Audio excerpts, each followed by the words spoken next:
A Montevago, in provincia di Agrigento, dopo opere di restauro, è stata inaugurata l'aula consiliare Falcone Borsellino. Ascoltiamo in proposito il sindaco Margherita La Rocca Ruvolo e la presidente del Consiglio Comunale Antonella Migliore. La sala Falcone Borsellino, intestato ai due magistrati uccisi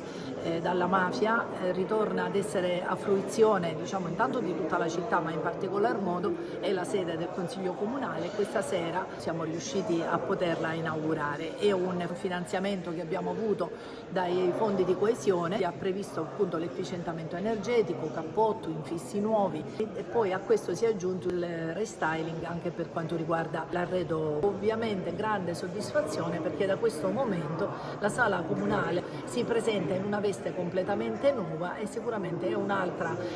bella realtà che viene offerta alla comunità. Per quanto riguarda l'efficientamento e gli interventi sulla sismicità stiamo lavorando ancora con le scuole, abbiamo già consegnato la scuola materna perché è stata ultimata, stanno per completare le due stecche delle case popolari, sempre con un intervento di efficientamento energetico di 5 milioni circa. La città dei ragazzi, che anche questo è un altro edificio amato dai cittadini di Montevago, è prossimo all'apertura, spero entro il mese di giugno poterlo inaugurare, e poi si aggiunge il lavoro che si sta completando con la Chiesa Madre, che rientra comunque in un'azione di recupero di quello che la città di Montevago offre per rendere la cittadina sempre più bella, fruibile a chi vi vive e accogliente per chi arriva da fuori. Seppur quest'aula consiliare è di recente costruzione, perché risale a una costruzione post-sisma, quindi degli anni '80, quindi insomma relativamente recente, è stato necessario fare degli interventi di ristrutturazione,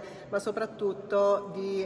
adeguamento per il efficientamento energetico. Assieme a questi tipi di lavori, chiaramente si è provveduto anche a dotare la nuova aula consiliare di nuovi arredi e sarà dotato a breve di un impianto audio. Io ritengo che questa aula consiliare